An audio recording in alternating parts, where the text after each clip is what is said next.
Sharon, I'm sorry. I hadn't put the microphone on.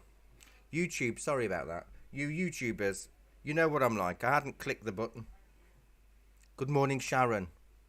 So I'll go through the colours again because those live on YouTube couldn't hear me because I hadn't pressed the right button. Cadmium red, cerulean blue, burnt sienna, maybe Payne's grey and yellow ochre. I'll be using those sparingly. Good morning, Janet. Sorry, Sharon. I'm a terror, aren't I? How long have I been doing these lives and I still can't remember to press buttons? Never mind. So, we'll wet. We're going to have a murky sky. I'm going down to roughly where I've put a horizon. I thought I'd stick a barn in just because it's interesting, isn't it? Other than just snow. Will we be seeing snow this week or next? Possibly, apparently. It's gone too mild now. I've had enough of winter. I'm all geared for spring. The snowdrops are out. We want spring. The cherry blossoms are starting to blossom in the park. Yes. I'm all for spring now. My mind is geared for no snow until until later this year. So I'm going to make a colour that would be possibly surprising because cadmium red's a bright red, cerulean blue's a bright blue. However, cadmium red is orange based, cerulean blue is green based. So when you mix, although seemingly a bright blue and a bright red together, because they lean away from purple, you actually get grey. You don't get purple. And you'd think, wouldn't you, seeing a bright red and a bright blue, you'd get a bright purple. But because they're leaning towards orange and green, they reflect no purple whatsoever. So we're just going to really go on here. You wouldn't think that with these colours. It's very deceptive. So that's where colour theory and colour knowledge really comes into play. I'm having it slightly angular. Oh, do you know, I know I said I was going to use yellow ochre sparingly, but there's nothing like a snowy scene where it's got that looming sense that it's going to snow any second. So I'm going to put a little streak of yellow ochre in. It goes that really weird cream colour, doesn't it, when it's just all about to have a full-on blizzard. So really, when you're painting snow, the surroundings are just as important as the snow, because you could almost get away with just white paper. However, it's knowing when to get away with the white paper, and so it looks like you haven't just given up and can't be bothered to paint it, you know? I'm kind of coming at an angle with some slightly darker ones. So it's starting to feel a bit brooding and snowy now, isn't it, already? A little bit lighter down here. I want it darker at the top, and that gives us a bit more depth. I could throw in a little bit of Payne's grey if I'm careful. Right at the top. It's a different sort of blue-black Payne's grey. It's actually made from Mars black and ultramarine, so it's a slightly warmer blue. And if I put that around the edges, it will bring it forward and push the cooler colours back. Although that's a warm and that's a cool. Temperature of colours is a funny one. I'm never a real big fan of it, but I know depending on where you learn and how you learn, some of you only know the terms of warm and cool. But it kind of changes depending on the proximity of one colour against another. So this could be done, and if you wanted it to feel like it was snowy, I'm going to add a little bit more here because it's we could add a spattering of water with our toothbrush as it starts to dry, which is very exciting. Always have a spare toothbrush. You've got to keep it. Not for your teeth. As usual, onliners, if you've got any questions about what we're doing, do ask. So what I'm looking for is I'm bobbing my head to the sides, because when watercolour is wet, it's very shiny and glossy. When it's dry, it's matte. But as it turns from gloss to matte, you are able to get really interesting effects. So when it's satin, can you see, look at that, I'm just spattering a bit of water and it starts to feel like snowflakes falling. If it's too wet, nothing will happen. It will just create, yes, the toothbrush. Janet's just gone, oh no, not the toothbrush. I know, I love it, don't I? So if it's too dry, like it is down here, nothing happens. If it's too wet, like it is here, it all just merges together. So you have to kind of catch it on the cusp of when it goes to a satin finish, and you've only got a small window of time before it dries. So I'm going to watch it dry a little bit more and then spatter again. You do take more in, don't you, when you watch? That's why some students that do our live classes online watch during the lesson and then paint it afterwards. So then they've got a double chance. Because sometimes it is quite hard to take everything in one go.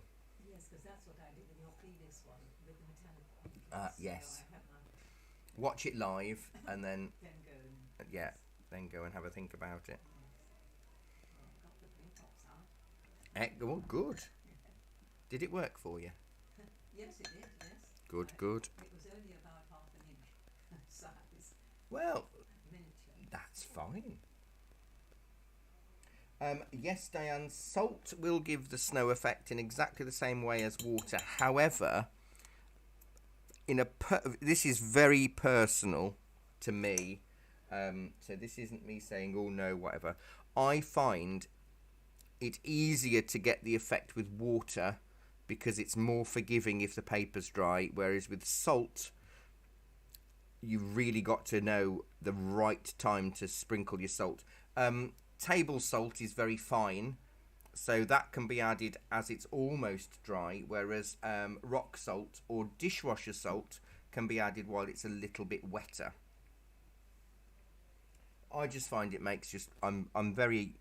I don't, although I'm not a neat person in my, you know, my home is very maximalist and it's quite cluttered. I'm quite a cluttery person. I am quite a clean person, and I don't like the bits of salt, because the issue is if you're sprinkling salt onto a watercolour, you have to wait for the paint to be dry and the salt crystals to be dry, because they suck the paint up before you brush them off. If you're impatient like I am, you check the paper's dry and then you brush off, and the salt actually is containing wet watercolour paint, so you smear stripes right across your sky. So that's why I favour the toothbrush and spatter, because it gives the same sort of effect, and hopefully it's showing. The salt in the end would probably corrode. Well, salt, I don't know how I don't think it damages the paper or anything like that. I think it's on so briefly, it's just there to suck the paint up, and the different sizes of grains of salt will give you different snowflake sizes, and then you brush it off as soon as you can. And also the issue with the salt is, again, if you're impatient, if you've got your salt crystals on there and you get the hairdryer on, it will blow the salt off, and you'll get the salt won't be dry, your paper will, so it will cause more problems. So personally, I'm not a huge fan of using salt. I know some of you love it, and that's good for you. I've crossed that out. Yes, so spatter with a toothbrush, way better in my opinion. But everybody's different, aren't they? So I'm going to do a misty background hill in a very similar colour to the sky, a little bit paler.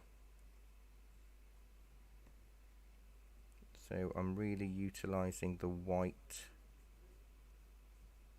because it's a dull day. There's far less colour to be reflected, because snow is basically just frozen water, isn't it? So it just reflects its surroundings.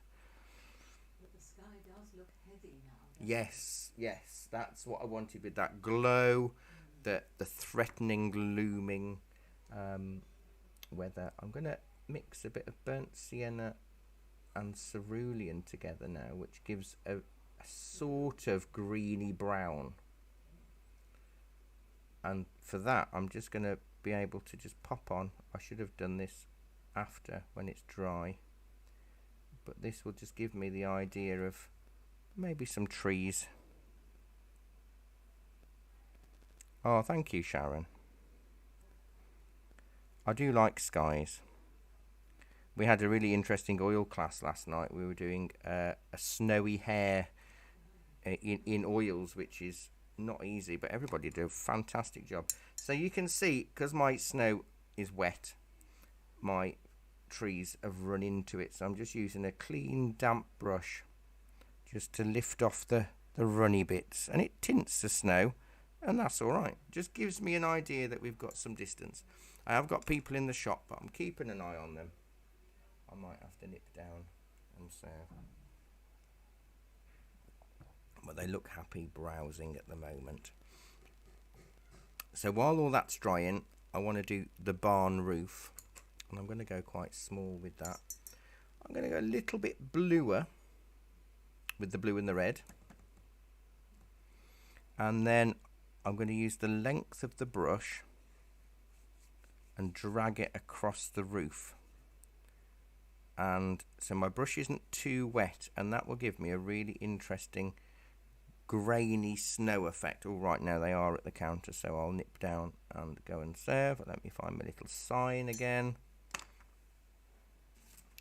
Last Saturday I had no class or demo, and I had nobody in the shop until 2 o'clock. Really? And it's just always just the way, isn't it? So I'll be back in a minute. I'll be back shortly.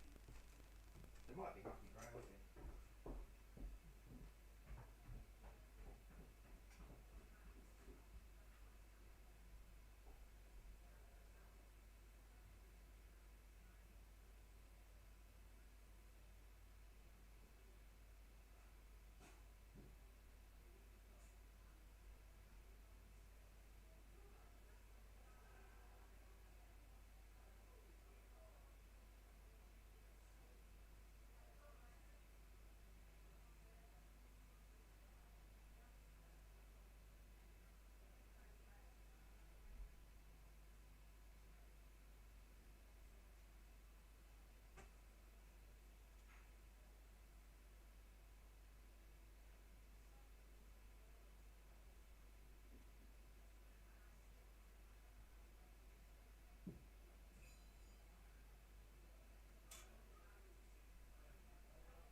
I'm back. All the way from Portsmouth. Oh, really? Yes, they haven't got an art shop in Portsmouth. So that's nice. I've given them a challenge. They're still in the shop, and I've said, I bet you can't leave without wanting to buy something else, because that always happens. Right, so I want a slightly textured barn surface now. So I'm going to go in with Payne's Grey and Burnt Sienna to make a dark brown. So that's quite wet. And I want to darken it. I want to wiggle my brush around on the tile there just to get off excess, so I can now actually if I come down with my dry brush, it will give me the impression that they're planks of wood.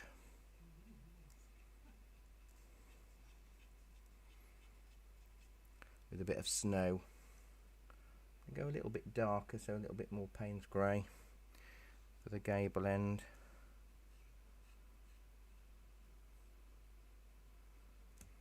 And we'll just go right underneath the roof. I know it's a murky day. I'll put a door in a minute when that's dry. See that? We've got texture, we've got everything there. They're still having a good look. I bet they won't. They will not leave, I think, without buying something else. But yeah, they've already spent a few things for treats for themselves.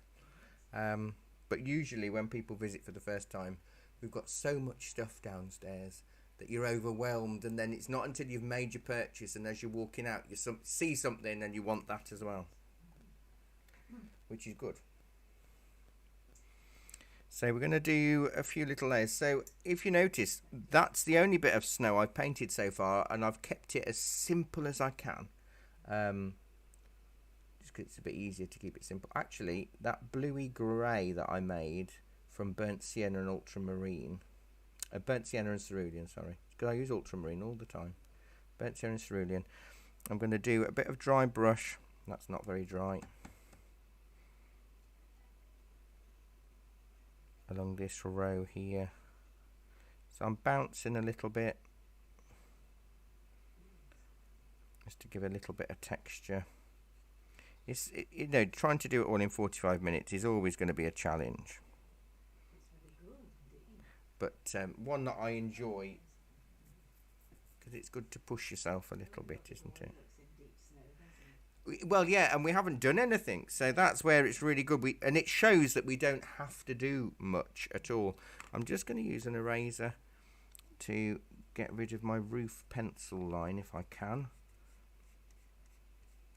just so it softens it. Although once you've painted over it, sometimes it is harder to. Yes, we don't want to smudge it. Oh, Libby, thank you. Very nice of you to say. I'll put these trees in, and then we want to sort of, actually, let me bring a bit of hedgerow round. So this is all dry brush, so you can see I'm bouncing. I'm going to have to move my water jar just out of the way for a second, because I need elbow room. Thank you, Janet. The sky will develop as we paint, because the colours in it will change and tweak and do all sorts of things. So this is all dry brush. I'll go a little bit darker this time with Burnt Sienna and Payne's Grey and the underside of the bushes, I suppose. It could be crop, but I think I want bushes.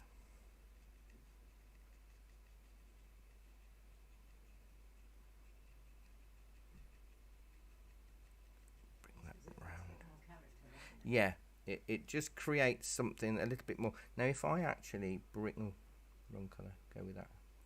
If I bring that a little bit higher up here, it adds a bit of depth to come in.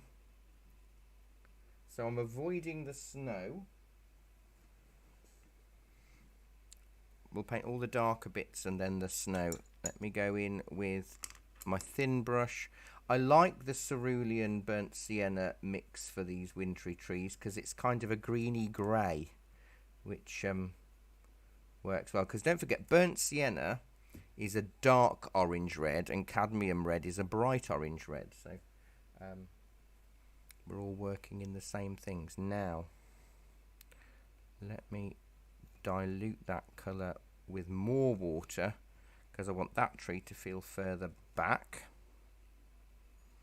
And then we'll start with our capital Y, which I've sketched out, and then I'm just going to flick out. It's further away than the other trees, so it's fine for it to sort of disappear.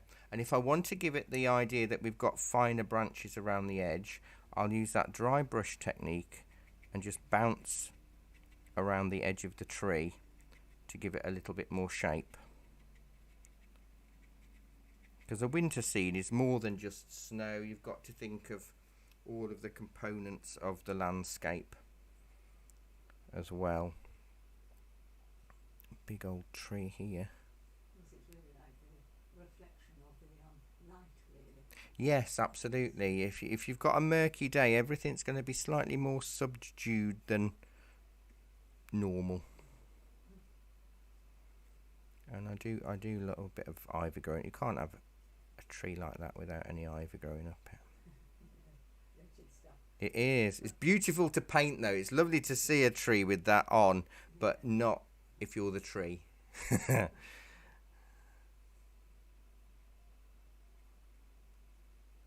always brush away from the tree and your branches naturally taper. I think this it could be a silver birch, but I'm keeping it dark.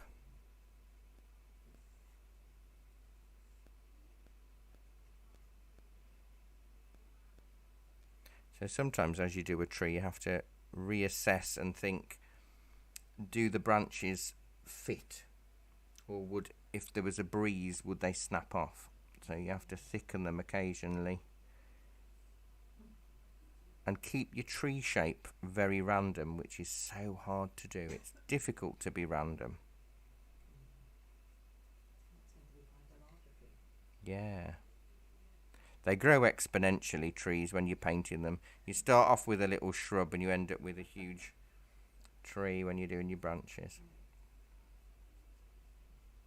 So I'll finish that one in the same way. I'm going to have 4 trees, I think. 3 along there and 4. So we'll do our little dry brush bounce just to give the tree some shape. Almost the fine tracery branches, which technically, when you've had snow, all snap off. But it helps to create that scene.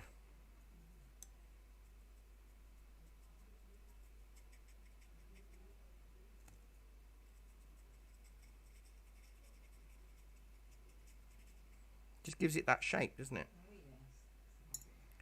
I'll do one more tree next to it. How am I doing for time? All right.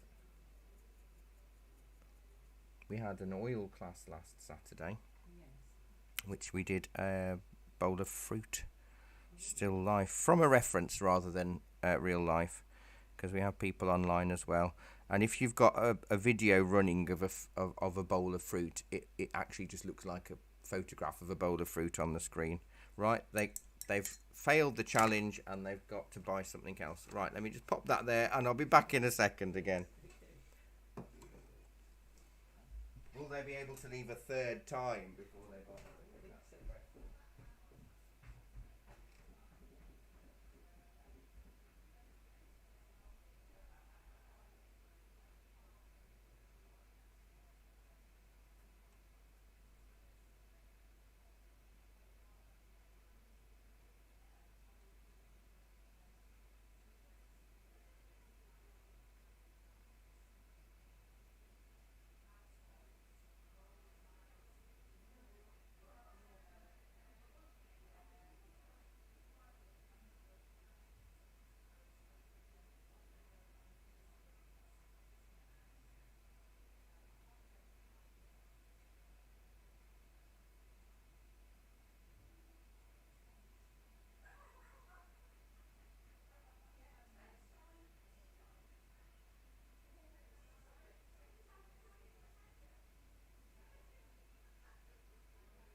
person in their party that wanted to buy something this time.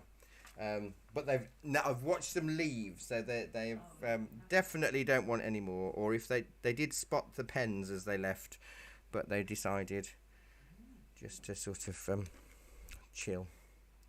Just checking. Are you all with me still? Yes, good. Right, I'm going to do a little bit of a dirt track, I think. Even though I know it's snowy, but we want it to feel alive. I'll do a bit of burnt sienna and Payne's grey to make a nice dark brown. I know you could say, well, why not just use a dark brown? But limiting your colours does make a big difference. So I'm just tapping where I've drawn, just so I'll get rid of the harder edges, because I drew over it a few times to try and get it where I wanted it. So if you think of these as tracks and furrows, they're going to dip in a little bit. So I'm going to dip in with my paint strokes.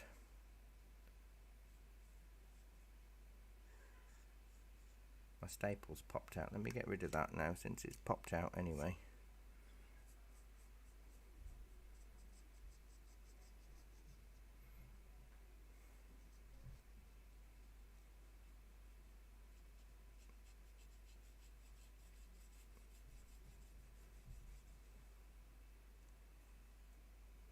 A little bit more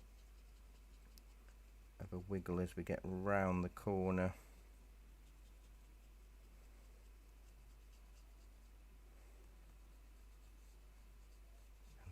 Kind of join up like that. Might go a little bit darker with a bit more Payne's grey as we get to the foreground, just so it darkens.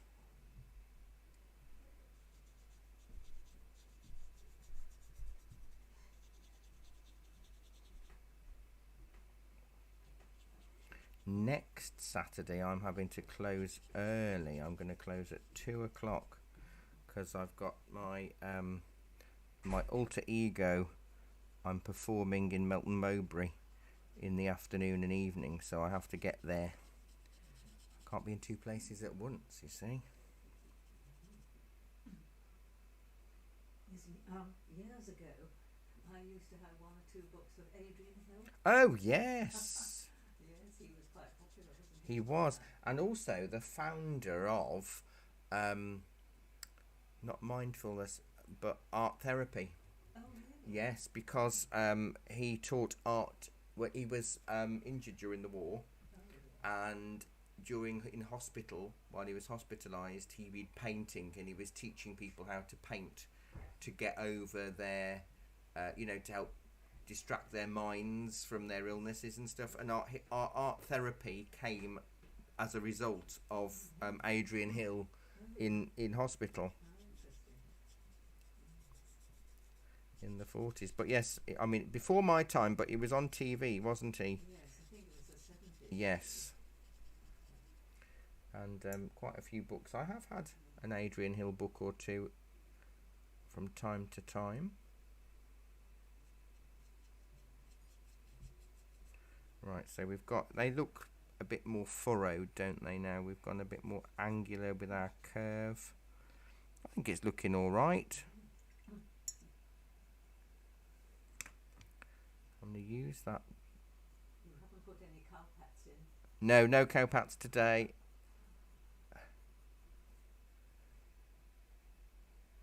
Don't worry, Jean, you can watch it back as soon as I've finished. I've been up and down serving a lot as well, so but the sky was a good thing to go back to have a look at. Right, so this tree's got to be quite dark, so I've added Payne's grey to the cerulean and burnt sienna mix. Because I don't want the barn to be, I want it to be there, but I don't necessarily want it to be the main feature of the picture, really. So I've got a tree that comes up and over. Nothing too big, maybe. But because it's now darker, it's brought it forward, and see how it's pushed that barn back. Yes.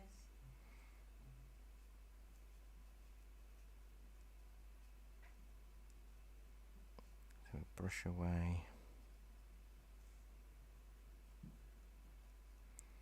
Bit of a lean on it, so it feels like we've got, maybe there's a bit of a wind that comes through. I love trees. They are, and they're also different shapes, and they've got certainly a personality to them, I think. So I need to think of the shape, and I don't want it to be the same as the other trees that we've got there. So maybe I'll bring a branch out just so it touches the roof. Yes.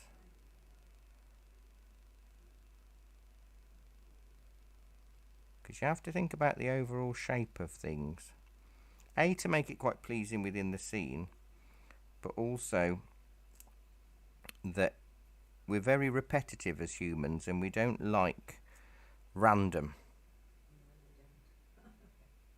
It's strange that, isn't it, really? It is. Oh, Jean, you love these small miniature brushes. Oh, they're amazing. They're so good to hold as well because of their triangular paint base. Because other small brushes, I don't know, if you look at this miniature brush I've got here, it's just a rigger. You can see the bristles are fine and the handle's fine, so it's quite hard to hold. But with this, it's triangular, so it just sits in your hand really comfortably.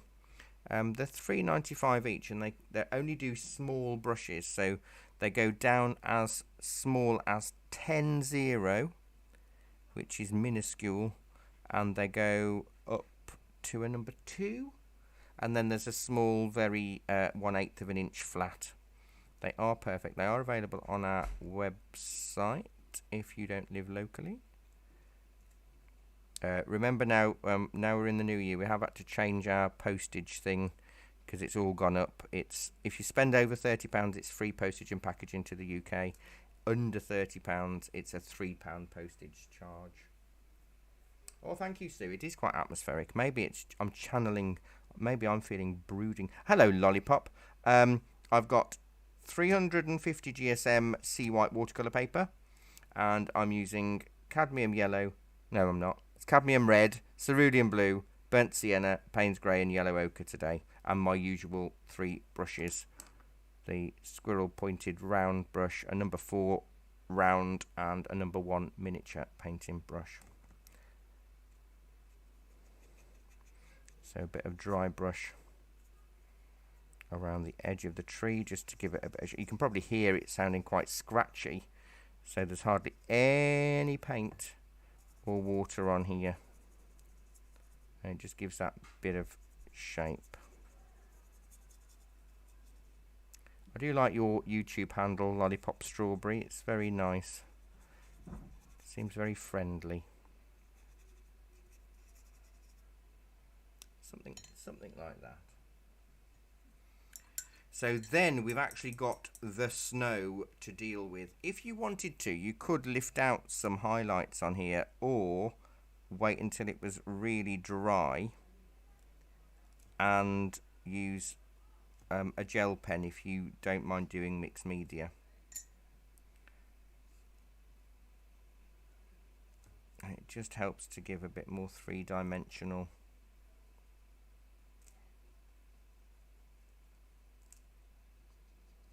look. Right, so we want a bit of snow.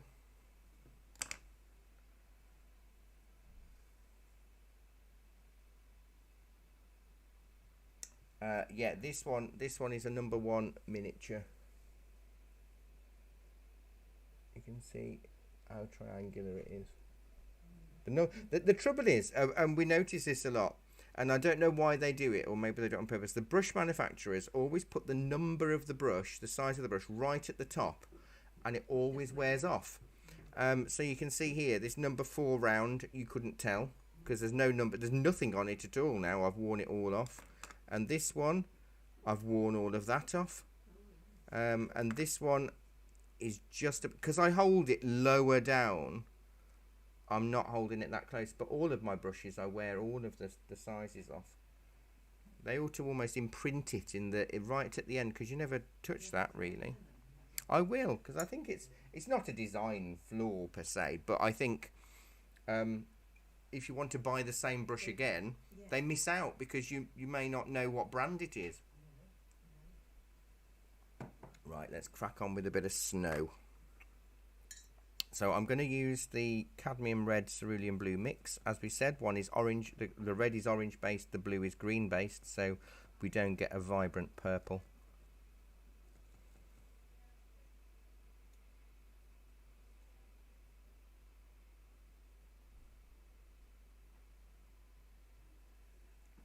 And then I'm just going to sort of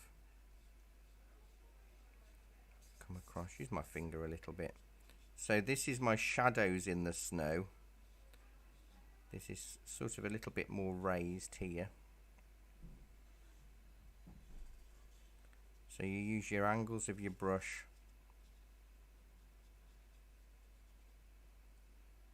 to give you that feel, and maybe I can go over, because my light's technically coming from the left because of the way I've shaded the barn. So this side of the furrow is going to be a little bit darker, as is this side.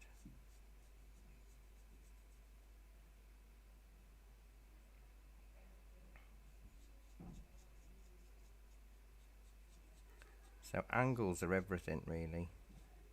Could go a little bit darker right down here, and maybe just, so if I go across, it makes it look flat. If I curve, it's curved. We don't want lots and lots, but we don't want it to look so flat. So if I've got a little bit of light coming, I could do a bit more of the shadow of the tree perhaps coming across the path, but you have to follow the angles.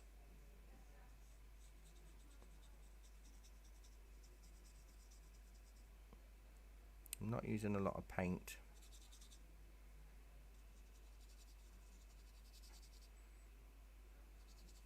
We've actually in other lessons, I'm sure, used cadmium red and cerulean blue as a shadow colour before now, because it's really useful. So we're hurtling towards time. I'm going to give you a few more minutes extra because it is 1:45 now, but I had to go and serve, which isn't your fault.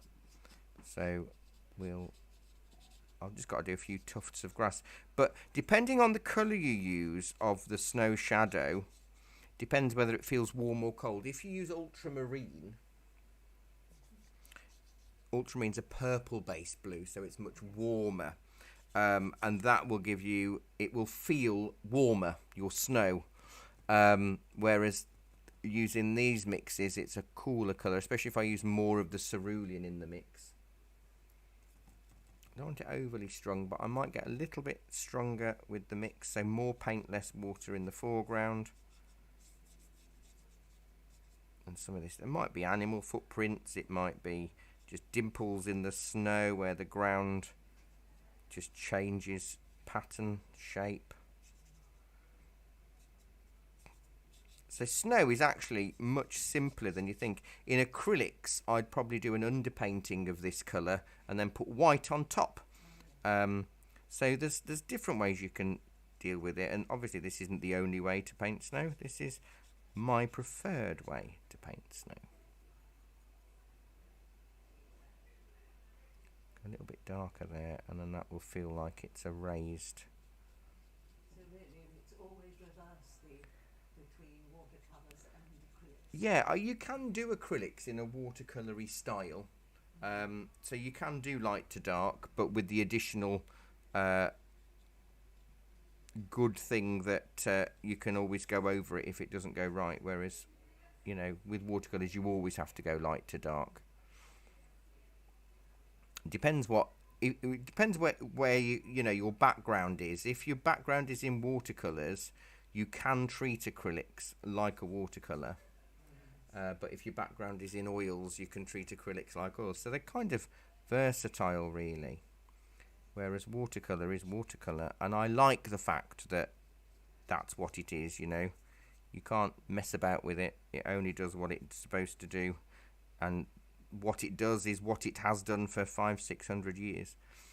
So I'm going to go with a little bit of yellow ochre and Payne's grey, which will give me a sort of greeny beige, and that's just literally to do a few little tufts of twigs and grass in the foreground in amongst the shadow, because it just makes it feel a bit more solid.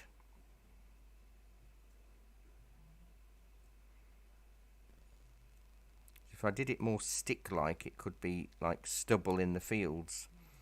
So there's a lot you can do really with a fairly limited palette. I mean, we've only mainly used cerulean blue and cadmium red today,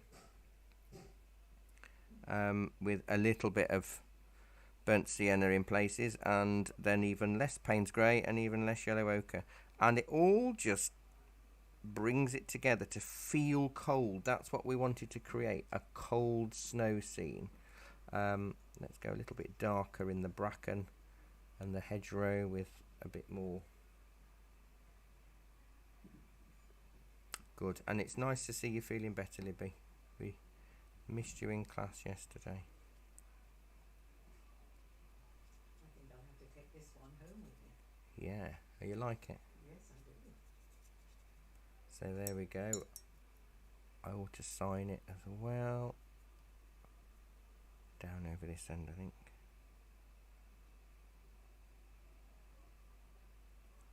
There we go. So we've got everything there, and we've painted our snow and kept it as simple as possible, without doing too much. And we've got distance and depth, and we've got all sorts in there without worrying too much. So dry brush technique is a really interesting thing to try and get your head around, to do what you want it to do. And that's where your brush is slightly damp and your paint is slightly damp, and you drag it or bounce it so the surface of the paper is shown through and you get texture. So next month's demonstration is in March, on the 4th of March, 11 o'clock, and it's a baby lamb in gouache. So I'll be doing that on a coloured paper, I think. So thank you so much for your company, both on Facebook and on YouTube and in live in person. It's been lovely to have your company. Thank you ever so much. Take care. Have a great weekend. Bye bye everybody. Bye bye.